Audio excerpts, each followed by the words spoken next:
بسم الله الرحمن الرحيم سبح لله ما في السماوات والأرض وهو العزيز الحكيم له ملك السماوات والأرض يحيي ويميت وهو على كل شيء قدير هو الأول والآخر والظاهر والباطن وهو بكل شيء عليم هو الذي خلق السماوات والأرض في 6 أيام ثم صل على محمد وعلى آل محمد كما صليت على إبراهيم وعلى آل إبراهيم إنك حميد مجيد. السلام عليكم ورحمة الله وبركاته. ஜாமிஉ தௌஹீத் இந்த பள்ளிவாயில் கட்டட வேலைகள் பூர்த்தி அடைந்துள்ளது. எமது இந்த திறப்பு விழாவை நடத்துவதற்காக விசேடமாக இங்கே வருகின்ற அனைவரையும் அன்புடன் வரவேற்கின்றேன். மழை காரணமாக நீட்டிக்கொண்டு செல்வதில் விஷயமில்லை, சுருக்கமாக எமது விடயங்களை மேற்கொள்வோம். முதலாவதாக எமது வரவேற்புரை நடத்துவதற்காக சகோதரர் BAM ஃபவாஸ் அவர்களை அன்புடன் அழைக்கின்றேன். அல்ஹம்துலில்லாஹி நஹ்மதுஹு வ நஸ்தஈனுஹு வ நஸ்தக்ஃபிருஹு வ நஊது பில்லாஹி மின் ஷுரூரி அன்ஃபுஸினா வ மின் ஸய்யிஆத்தி அமாலினா மை யஹ்திஹில்லாஹு ஃபலா முலில்ல லஹு வ மை யுضلل ஃபலா ஹாதிய லஹு வ அஷ்ஹது அன் லா இலாஹ இல்லல்லாஹு வஹ்தஹு லா ஷரீக லஹு வ அஷ்ஹது அன்ன முஹம்மதன் அப்துஹு வ ரசூலுஹு يا أيها الذين آمنوا اتقوا الله حق تقاته ولا تموتن إلا وأنتم مسلمون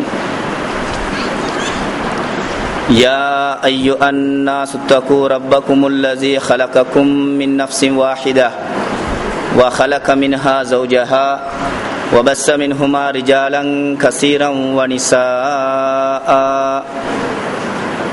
واتقوا الله الذي تساءلون به والأرحام إن الله كان عليكم رقيبا يا أيها الذين آمنوا اتقوا الله وقولوا قولا سديدا يصلح لكم أعمالكم ويغفر لكم ذنوبكم ومن يطع الله ورسوله فقد فاز فوزا عظيما أما بعد فإن خير الحديث كتاب الله وخير الهدي هدي محمد صلى الله عليه وسلم وشر الأمور محدثاتها وكل محدثة بدعة وكل بدعة ضلالة وكل ضلالة في النار. சங்கைக்குரிய அல்லாஹ்வின் நல்லடியார்களே, இந்த ஜாமிஉ தௌஹீத் பள்ளிவாசல் திறப்பு விழாவிலே நான் கலந்து கொள்வதையிட்டு பெரும் மகிழ்ச்சி அடைகின்றேன். இந்த கந்தலாய் பகுதியிலே இப்படியான ஒரு பள்ளிவாசல் உருவாவதற்கு காரணமாக அமைந்தவர்கள் யார் என்பதை முதலில் கூறிக்கொள்ள விரும்புகின்றேன். சகோதரர் ஜாபிர் மௌலவி அவர்களுக்கு நீண்ட காலமாக இந்த பகுதியிலே ஒரு பள்ளிவாசலை உருவாக்க வேண்டும் என்ற ஒரு ஆசை இருந்தது. அதே நேரத்திலே நான் வேலை செய்கின்ற கம்பெனியின் உரிமையாளரான சகோதரர் இர்ஃபான் ஃபாரூக் அவர்களுக்கும் அவருடைய மனைவி ஷெரசாத் ஃபாரூக் அவர்களுக்கும் மறுமையின் வெகுமதிகளை அறிந்த அவர்கள் தங்களுடைய சொந்த செலவிலேயே ஒரு பள்ளிவாசலை அமைக்க வேண்டும் என்ற ஒரு ஆசை இருந்தது. இந்த பள்ளிவாசலை எங்கே அமைப்பது என்பது குறித்து தங்களுடைய பிள்ளைகளிடத்திலே ஆலோசனை கேட்க இளைய மகன் அமான் ஃபாரூக் அவர்கள் ஈஸ்டர்ன் புரோவின்ஸிலே, அதாவது கிழக்கு மாகாணத்திலே ஒரு பள்ளிவாசலை அமைக்க வேண்டும் என்று கூற அந்த செய்தியை என்னிடத்திலே கூறிய போது உடனே ஏற்கனவே பள்ளிவாசல் ஒன்று அமைய வேண்டும் என்ற கவலையிலே இருந்த சகோதரர் ஜாபிர் மௌலவி அவர்களை நான் தொடர்பு கொண்டேன். அன்றிலிருந்து நாம் பள்ளிவாசல் கட்டும் பணியிலே ஈடுபட்டோம். உண்மையிலேயே இரண்டு சாராருடைய ஒரு நல்ல ஒரு நியத்தை, நல்ல ஒரு இன்டென்ஷனை, நல்ல ஒரு அந்த உணர்வை அல்லாஹ் கபூல் செய்து விட்டான் என்றுதான் கூற வேண்டும். சங்கைக்குரிய அல்லாஹ்வின் நல்லடியார்களே, இந்த வையகத்திலே அல்லாஹ்வுக்கு மிகவும் விருப்பமான இடம் பள்ளிவாசலாகும். அது எந்த மூலையில, எந்த முடுக்குல, எந்த திக்குல, எந்த திசையில, எந்த சந்துல, எந்த பொந்துல இருந்துட்டாலும் சரியே. நபிகள் நாயகம் ஸல்லல்லாஹு அலைஹி வஸல்லம் அவர்கள் சொல்லுகின்றார்கள், முஸ்லிமிலே பதிவாகி உள்ளது, அபூ ஹுரைரா ரலியல்லாஹு அன்ஹு அவர்கள் அறிவிக்கின்றார்கள், அஹப்புல் பிலாதி இலல்லாஹி மசாஜிதுஹா, ஓர் ஊரிலே உள்ள இடங்களிலே அல்லாஹ்வுக்கு மிகவும் விருப்பமான இடம் பள்ளிவாசலாகும். வ அபுகலுல் பிலாதி இலல்லாஹி அஸ்வாகுஹா, ஓர் ஊரிலே உள்ள இடங்களிலே அல்லாஹ்வுக்கு மிகவும் வெறுப்பான இடம் கடை தெருவாகும். சங்கைக்குரிய அல்லாஹ்வின் நல்லடியார்களே, யார் அல்லாஹ்வை மட்டும் வணங்குவதற்காக ஒரு பள்ளிவாசலை கட்டுகின்றாரோ அவருக்கு அல்லாஹ் சுவர்க்கத்திலே ஒரு மாளிகையை உருவாக்குகின்றான் என்று சொன்னால் இது எவ்வளவு பெரிய ஒரு சிறப்பான அமல் என்பதை நாம் எல்லோரும் சிந்தனை செய்து பார்க்க வேண்டும். புகாரியிலே 450வது ஹதீஸாக பதிவாகியுள்ளது. உஸ்மான் ரலியல்லாஹு அன்ஹு அவர்கள் அறிவிக்கின்றார்கள், நபிகள் நாயகம் ஸல்லல்லாஹு அலைஹி வஸல்லம் அவர்கள் சொன்னார்கள், யார் அல்லாஹ்வுடைய திருமுகத்தை நாடி பள்ளிவாசல் ஒன்றை கட்டுகின்றாரோ அவருக்கு அல்லாஹ் சுவர்க்கத்திலே ஒரு அது போன்ற ஒன்றை உருவாக்குகின்றான், கட்டுகின்றான். இது சதகத்துல் ஜாரியா எனப்படும் நிலையான தர்மமாகும். நாம் மரணித்து விட்டாலும் இதனுடைய நன்மைகள் நமக்கு வந்து சேர்ந்து கொண்டே இருக்கும். முஸ்லிமிலே பதிவாகியுள்ளது, நபிகள் நாயகம் ஸல்லல்லாஹு அலைஹி வஸல்லம் அவர்கள் சொன்னார்கள், இதா மாத்தல் இன்சானு இன்கதா அமலுஹு இல்லா மின் ஸலாசின், மனிதன் மரணமடைந்து விட்டால் 3 அமல்களை தவிர மீதமுள்ள அமல்கள் அனைத்தும் அவனை விட்டும் துண்டிக்கப்பட்டுவிடும். அவைகளாவன சதகத்தின் ஜாரியத்தின் நிலையான தர்மம், அவ் இல்மின் யுன்தஃபஹு பிஹி பயன் பெறப்படும் கல்வி அறிவு, அவ் வலதின் சாலிஹின் யதுஉ லஹு அவருக்காக துஆ செய்யும் அவருடைய சாலிஹான பிள்ளை. இந்த 3 மூலமாக மரணத்துக்கு பிறகும் அவனுக்கு நன்மைகள் வந்து சேர்ந்து கொண்டே இருக்கும். சங்கைக்குரிய அல்லாஹ்வின் நல்லடியார்களே, இப்படியான ஒரு பகுதியிலே ஒரு பள்ளிவாசலை கட்டுவதற்கு உதவி புரிந்த அந்த வல்லவன் அல்லாஹ் ஒருவனுக்கு முதற்கண் என்னுடைய நன்றியை தெரிவித்துக் கொள்கின்றேன். அல்ஹம்துலில்லாஹ்.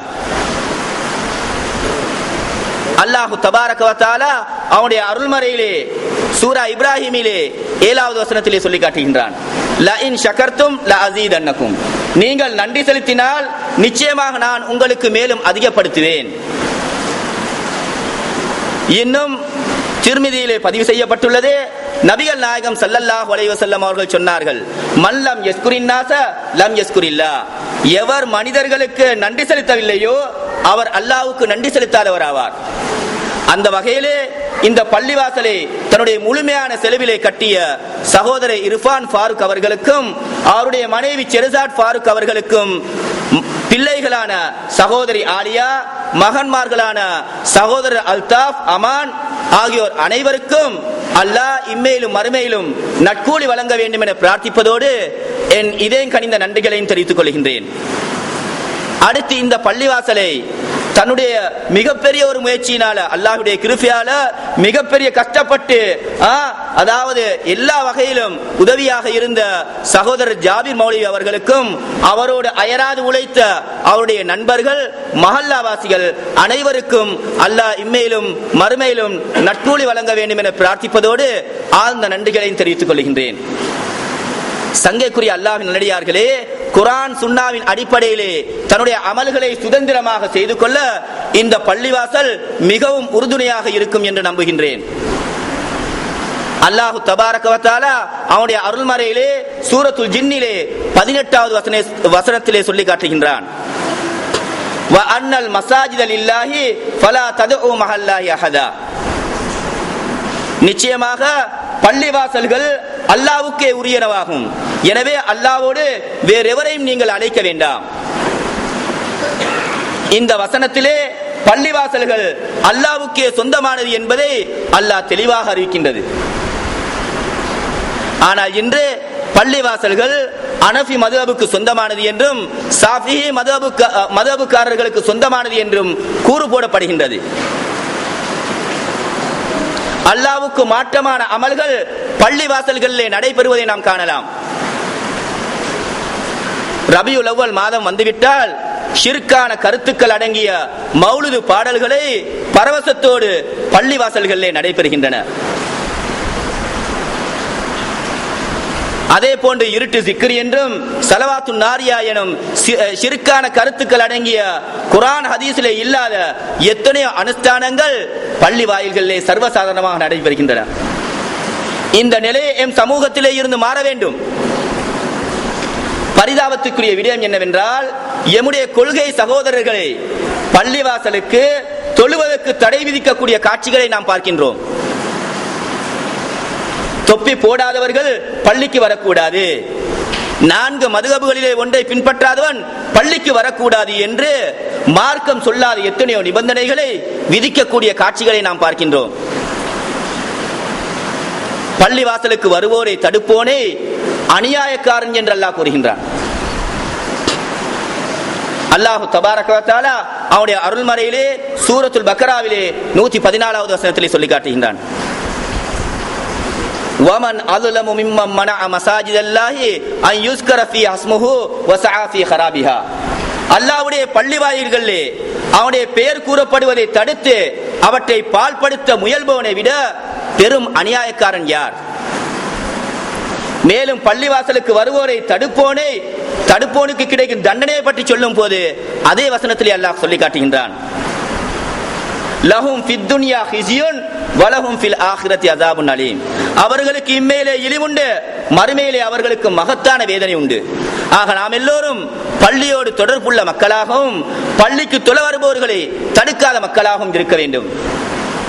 சங்கைக்குரிய அல்லாஹ் நல்லடியார்களே, நாமும் இப்படியான நல்ல காரியங்களிலே ஈடுபட வேண்டும். சஹாபாக்கள் தனக்கு விருப்பமானதை தீனுக்காக வேண்டி செலவழிக்கக்கூடியவர்களாக இருந்தார்கள். எந்த அளவுக்கு என்று சொன்னால், புகாரியிலே 1461வது ஹதீஸாக பதிவாகியுள்ளது. அனஸ் ரலியல்லாஹு அன்ஹு அவர்கள் கூறுகின்றார்கள், மதீனா வாசிகளான அன்சாரிகளிலே அபூ தல்ஹா ரலியல்லாஹு அன்ஹு அவர்கள் மிக பெரும் செல்வந்தர்களாக இருந்தார்கள். அவருடைய சொத்துக்களிலே அவருக்கு மிகவும் விருப்பமானது பைருஹா எனும் தோட்டமாகும்.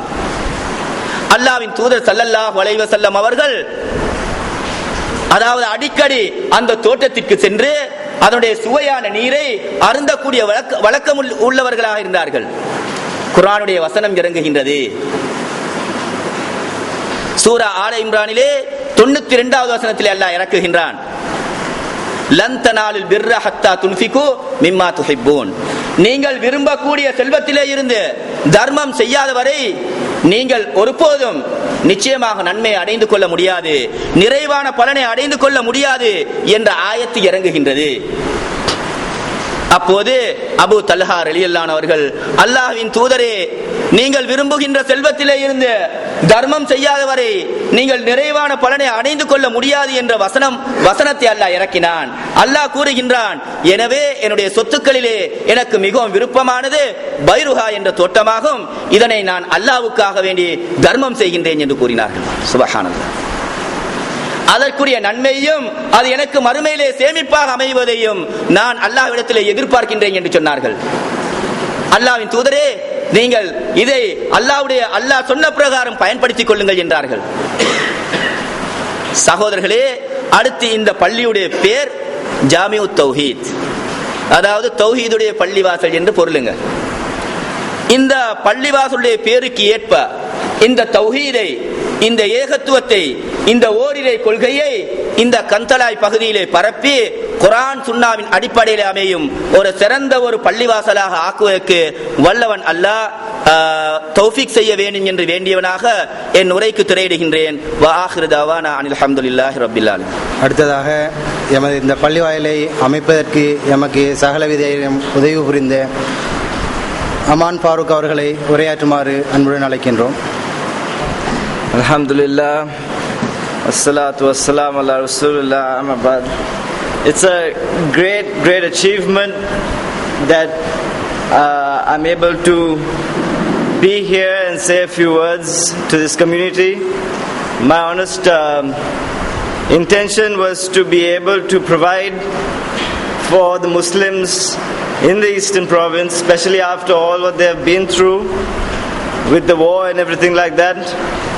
And the main, I think my brother Fawaz, he covered a very good part in his speech with regards to the fact of keeping close to the Quran and Sunnah. This is the main intention I wanted, for people to be able to follow Allah's religion in the way it was revealed, in the correct way, the way the righteous predecessors of Muhammad sallallahu alaihi wasallam practiced it. I'm not going to make my speech long. I just want to thank Jabir Madhavi for being so kind and helpful, for being able to organize this. My mother and my father have been great, alhamdulillah. I hope Allah provides them with the promised abode in Jannah, inshallah, as well. And I thank Brother Fawaz for helping me organize everything here as well. Jazakallah khair. Assalamu alaikum. அடுத்ததாக Fawaz brother அவர்களை மொழிபெயர்க்குமாறு அன்புடன் அழைக்கின்றேன். சங்கைக்குரிய அல்லாஹ் நல்லடியார்களே, சகோதரர் அமான் ஃபாரூக் அவர்களுடைய சின்ன அந்த உரையிலே அவர் உண்மையிலே மிகவும் சந்தோஷப்படுகின்றார். இந்த மிகப்பெரிய ஒரு சாதனையை, உண்மையிலே ஒரு பள்ளி கட்டுவதாக இருந்தால் சும்மா லேசான வேலை இல்லை, அதை இப்படி அல்லாஹ் கட்டித்தந்த அல்லாஹ்வுக்கே அவர் நன்றிகளை தெரிவிக்கின்றார். அது மாத்திரமல்ல, உண்மையிலே மேலும் மேலும் இன்ஷா அல்லாஹ் அடுத்த கட்டங்களாக இந்த பள்ளிவாசலை விரிவுபடுத்த வேண்டும், விரிவுபடுத்த முயற்சி செய்வதாகவும் அவர் கூறுகின்றார். அதோடு அவர் தாய் தந்தையோடு இங்கு கலந்து கொண்டிருந்ததும் அவர் பெரும் மகிழ்ச்சி அடைந்திருக்கின்றார். அது மாத்திரமல்ல, பள்ளிவாசல் கட்டுவது மாத்திரமல்ல நோக்கமல், அதை மெயின்டைன் பண்ணணும், அதை பராமரிக்கணும். எனவே அதை அழகான முறையில் பராமரிக்க வேண்டும் என்பதையும் சுட்டிக்காட்டுகின்றார். அதோடு ஜாபிர் மௌலவி அவர்களுக்கும் சகோதரர் ஃபவாஸ் அவர்களுக்கும் அவர் நன்றிகளை தெரிவித்து விடை பெற்றிருக்கின்றார். அஸ்ஸலாமு அலைக்கும் வரஹ்மத்துல்லாஹி வபரகாத்துஹு. அடுத்ததாக ஃபவாஸ் பிரதர் அவர்களின் மகன் சஆத் ஃபவாஸ் அவர்களை அன்புடன் அழைக்கின்றேன். இன்னல் ஹம்தலில்லாஹி நஹ்மதுஹு வ நஸ்தஈனுஹு வ நஸ்தக்ஃபிருஹு வ நஊது பில்லாஹி மின் ஷுரூரி அன்ஃபுஸினா மின் ஸய்யிஆத்தி அமாலினா من يهده الله فلا مضل له ومن يضلله فلا هادي له ونشهد أن لا إله إلا الله وحده لا شريك له ونشهد أن محمدا عبده ورسوله. أما بعد، فيا حضرة رئيس الحفلة المباركة ورئيس النادي الأدب العربي وأساتذة الكرام وإخوة المسلمين، السلام عليكم ورحمة الله وبركاته. في هذه المناسبة الطيبة المباركة التي تجمع جمعا غفيرا من أهل الإيمان، يسعدني أن أرحب بكم أجمل ترحيب وأن أقوم بكلمة موجزة عن الأخلاق الكريمة التي يجب المسلم أن يتحلى بها. أيها السادات، إن رسول الله صلى الله عليه وسلم حث على التحلي بالأخلاق الفاضلة بقوله وفعله وإقراره. فمن قول عليه الصلاة والسلام ما ذكرت عائشة رضي الله عنها حيث قالت كان رسول الله صلى الله عليه وسلم يقول اللهم احسن خلقي وحسن خلقي، رواه أحمد. ووردت في فضل خلق النبي صلى الله عليه وسلم أحاديث لا تحصى. فكمال الإيمان حسن الخلق، لا يكمل الإيمان إلا بحسن الخلق، كما قال النبي صلى الله عليه وسلم أكمل المؤمنين إيمانا أحسنهم خلقا. وعن أبي محمد الباهلي رضي الله عنه قال قال رسول الله صلى الله عليه وسلم أنا زعيم ببيت في روض الجنة لمن ترك المراء وإن كان محقا، وبيت في وصل الجنة لمن ترك الكذبة وإن كان مادحا، وبيت في أعلى الجنة لمن حسن خلقه، رواه أبو داود. فهذه الأحاديث من قول عليه الصلاة والسلام تحث المسلمين ترغبهم وتولي عليهم التحلي بأحسن الخلق والاتصاف بها في التعامل في حياتهم العامة والخاصة.